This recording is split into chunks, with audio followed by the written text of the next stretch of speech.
Howdy travelers, and welcome back to our PScicraft series. And on this episode, I don't plan on this being a long episode, I just want to give you guys an update.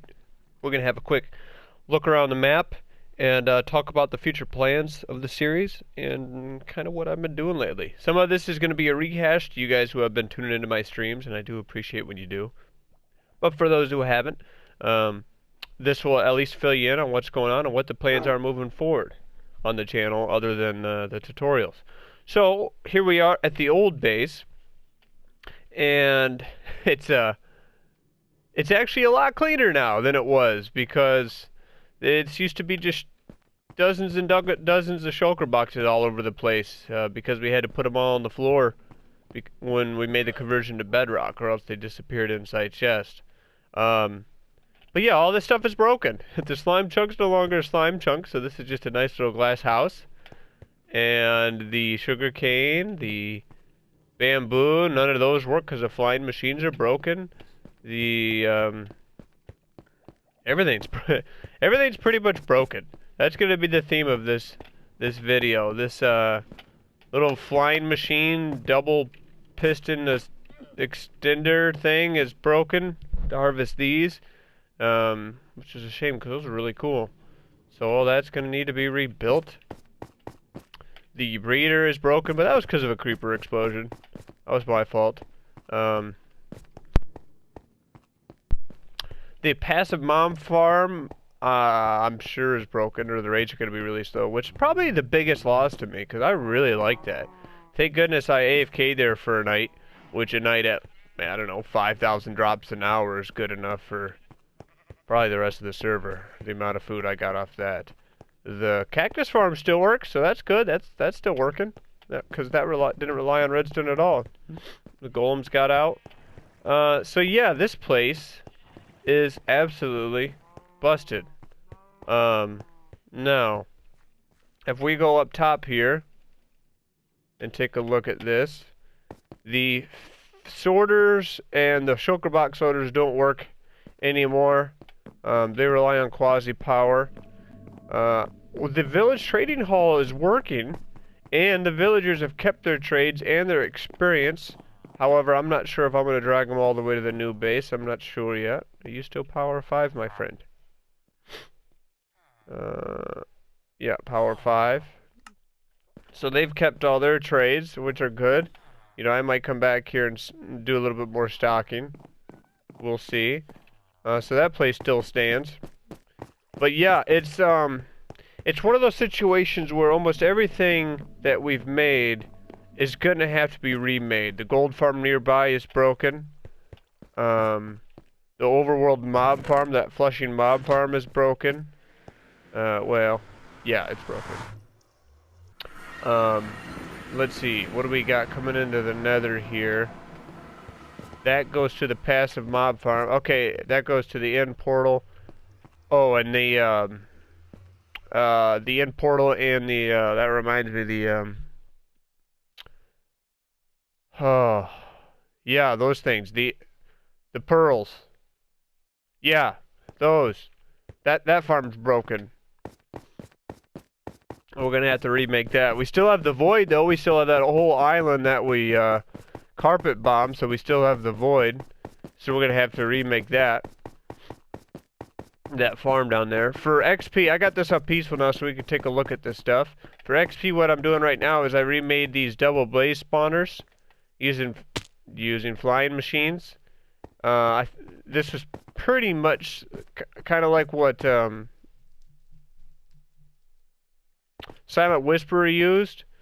You know, it's just tweaked a little bit here, but it's just flying machines on a hopper clock, pushing all the blazes to the middle where they fall into this little drop chute, this little trench, and then every now and then these flying machines along the side activate and push them to the center, and then in the center I've got a trident killer here, and then the trident killer kills them. It's pretty slow. It's much worse XP right now than we used to get. I think it can be improved a little bit. I think there's got to be something better than just these flying machines, and probably even a single spawner. I would almost prefer. we'll see. But it's working for now. It's allowing us to repair our stuff. And so, yeah, it's something. Because from the mining I've done around the new base, we haven't been able to find any skelly spawners. Now, I've got the old skelly spawner I could rebuild. But I was hoping to find a new one so we can kind of build one together from scratch. There's a whole bunch of, zombie and spider spawners, but, I'm looking for a skelly spawner. Now this thing, these piston bolts should still work. However, in the update, this track is straight, so I had to figure out how to curve this track without affecting any of the other ones, which is going to be interesting. So we'll have to come back to that. We do have this, and those don't fall through. Those don't fall through soul sand anymore, so that's a shame. Oh, wrong way. So let's grab this. And we'll go take a look at the witch farm, since that's kind of our pride and joy. So as you guys know, now that we're not cramped into the old PlayStation World sizes, we can really kind of stretch our legs and explore a bit. So that's kind of what I've been doing. Outside of doing a lot of research on the iron farms to make sure you guys had a good iron farm tutorial, because that's, obviously one of the first things a lot of people are going to want. I've been exploring a little bit and setting up a new base. And we're going to just start with a brand new base. And that way we can kind of start from fresh, but also have the resources to build some more later game stuff for people who aren't starting fresh. We'll be able to do all that. This witch farm here. This witch farm perfectly epitomizes the transition from Legacy Console to Bedrock. We had a wonderful contraption built of redstone and pistons and shifting floors, and it was really cool. It was a very cool way to come up with a creative solution on how to farm a witch hut, which was complex but very rewarding. And now in Bedrock, the witches only spawn in one little block, so you literally just move them to the nether dimension and kill them. So that kind of epitomizes the transition there.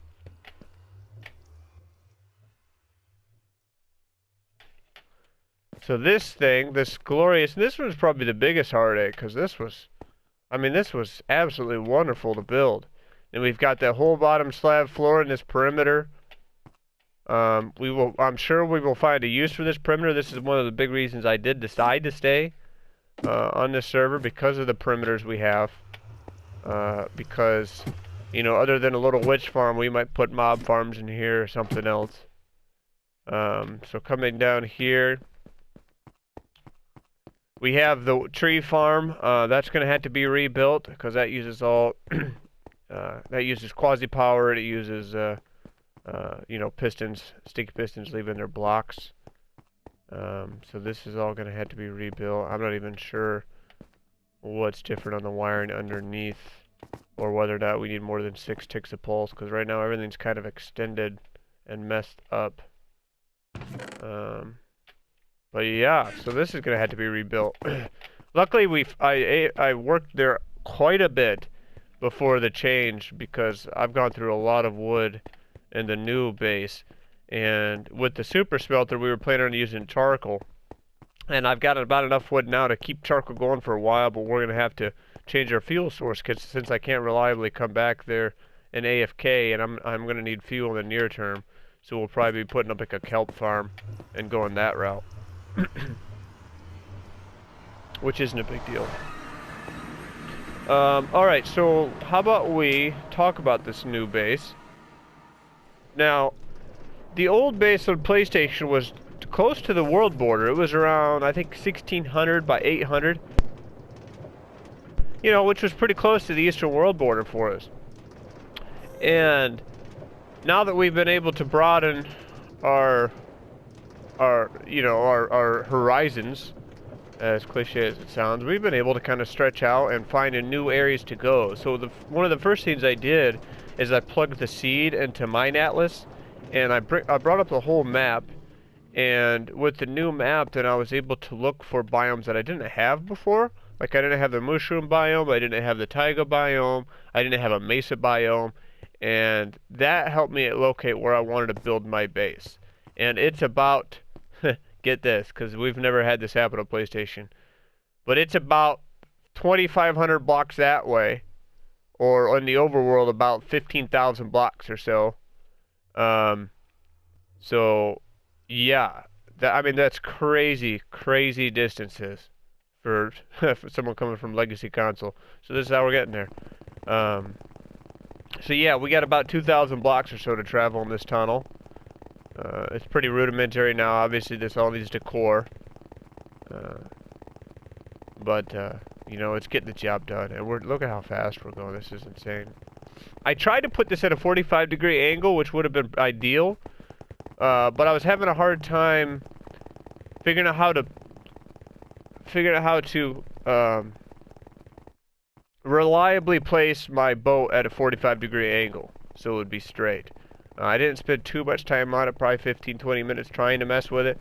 Couldn't figure something out that was reliable, so we went with straight lines for now, and then we'll come back to that later. One of the first things I did after I kind of got, you know, the area picked, I have a portal that way that goes to a mesa biome, so that way we can strip mine that down for resources. And then this one goes to a swamp biome, a large swamp biome, so we can strip that down for resources, and because we've been doing a lot of clay, because we're going to be doing a lot of bricks. So, without further ado, let's take a look at the new place. Keep in mind, it still has a lot of work to go, but, you know, we got a good start on it. We had a couple days where subs were playing with me, and helped me get stuff set up. So first thing I want to do, this is daytime, I want to go out here and fly around and kind of show you part of the reason why I picked this spot. It's a mega taiga biome. It's absolutely gorgeous. We've got a zombie village here, an old abandoned village here. We have a settled village over here. We got a nice little snow biome over here. We got a mesa and ice biome over that way. We've got all the biomes kind of nearby. There's the hooded forest over there that I had to go to and farm up a whole bunch of dark oak. But we got this beautiful private lake. It's all ours. We get to watch the sunset over it. And we're down at this end. And there's a coral reef on this end and in our pond. So here's what we got so far. We got the cabin structure up. We've got the cabin structure up. I went big because I didn't want it to get drowned out by all the trees. And it still needs a ton of work done to it to add depth into it. But we got the start of the log cabin up. And then we have the foundry over here. And we got our beautiful coral reef right here. We've got some foxes. So let's kind of come down here and take a look.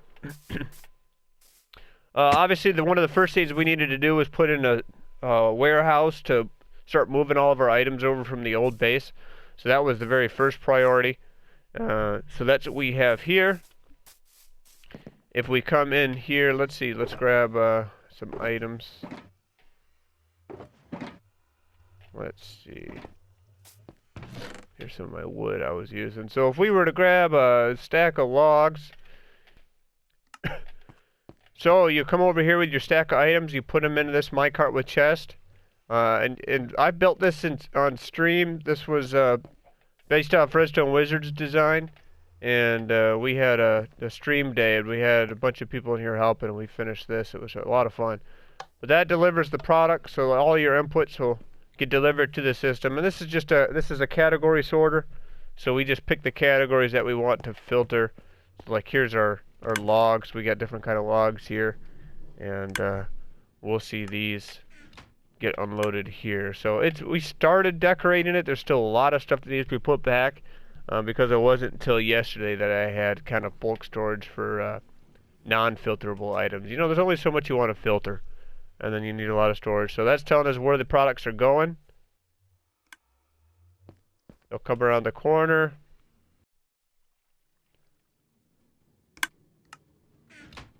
And there we saw the logs go in. So here's our storage haul. We also have product being delivered to these shulker box loaders over here. I think this was a Navy Nexus design. I still need to test it. So far it's been giving me some issues, but I'll keep you guys posted. and it's something at least we could get up for now. Down underneath, I put in, so this will be our non-sorted storage down here, at least, you know, the start of it. I'm using signs instead of item frames to save on lag, because since you have the item frame as an entity plus the item you put in as an entity, it's just two entities. So we're going to use some signs here, and this will be, I just built this, so I need to start moving in all my bulk storage. That's going to kind of help clean this place up. But anyway, that's kind of the idea here. This will be a giant log cabin. Up top we'll put our main beacon, our full-size beacon. This was kind of, it needs a lot of depth and everything added still to it. It's still a work in progress. I'm going to come through and mold this mountain into the building. You know, we're going to kind of wrap that up through the building to kind of probably make the mountain even bigger. We'll see. That's going to be kind of wrapped up into the building, so it's kind of built into the mountainside. We'll probably have a mine access here, like an old mine. That'll be something we build pretty soon. But anyway, let's keep looking around. This, a Sub Dakota built the building for this, which is, he did a very good job. And this is our precision furnace array that I was also building on stream. And this is something I designed back on the PlayStation Legacy Console Edition. I just had to update a little bit for timings. But no, it's not a feed tape design. This is a precise array to where, you know, this guy's going to leave when he gets a full stack plus 60 items of input. He's going to drop everything off to this array of 31 furnaces. After he drops 4 items off, he's going to work this counter. I got a counting machine over here that a good friend Darth Dub from the Legacy Console Edition helped me build. So after he drops off 4 items, this thing is going to, or 8 items, so he goes 4 times. This thing is going to power the refueling cart, which is going to refuel it. So right now it's made for charcoal, so 1 charcoal does 8 items. When we change it to kelp, all we have to do is change our adding machines. All the items will be dispensed and carried forward. We can lock all the hoppers so we can get XP. You know, with all these torch assemblies running down the sides, we'll lock all of our hoppers. So this is our smelting array. I was looking forward to building this because, like I said, I plan on doing a lot of stuff with bricks and terracotta and everything like that. So it was really nice to have this in. The input design is kind of based off what CubFan used, and I'll show you here. So if we were to take this shulker box of logs, because I need to restock on charcoal, 1, 2, 3, 4, 5, 6, 7, 8, 9, 10, 11, 12, 14, 15. Yeah, that fills us up. So here's 21 stacks. Okay, to use this, we're going to look up like this. Access our inventory here, and let's throw all these down.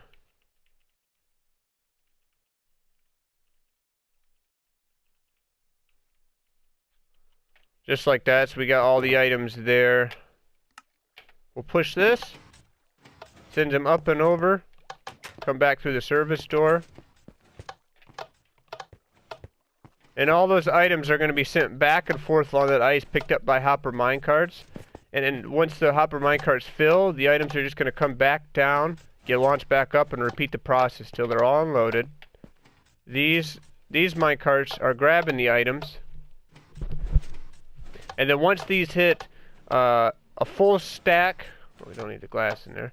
Once these hit a full stack plus 60, they're going to both peel out and head down, which should be pretty soon.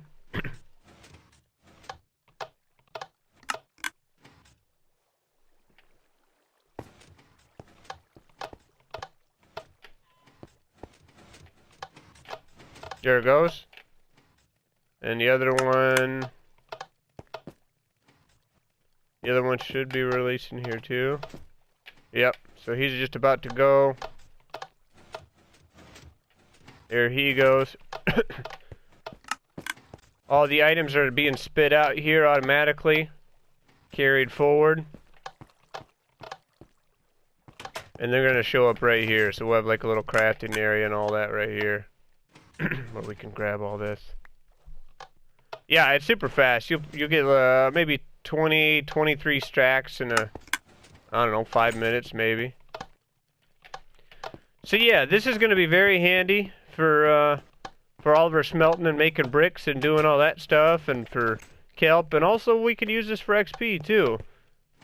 Now that we've got the warehouse in, the house is started, I gotta light this place up still. That's the next thing to do. I gotta light this up. We have a chunk over there dug to the bedrock for a slime farm. This is put in. The next thing I'm gonna do, other than work on the house, is it's time to get a mine shaft going so we could do some branch mining. So I'm gonna find a nice area, maybe here, maybe on the side of one of these hills nearby. We're gonna dig it out, make it look like a cool mine shaft, like an old school mine shaft. And that's going to be where I can do my branch mining and gathering resources, bringing those resources up here, and working the items. You know, working items through this furnace array. So anyway, that's kind of the update. Wanted to keep you guys abreast of what's going on and fill you in. So anyway. That's all I got for you guys today. The holidays are coming up. I'll do what I can to upload. I hope you guys have a fantastic holiday season. Enjoy your time with family and friends. Try to relax a little bit. Get some rest, please, and play a little Minecraft. So until we see each other again, this is Trav. Bye for now.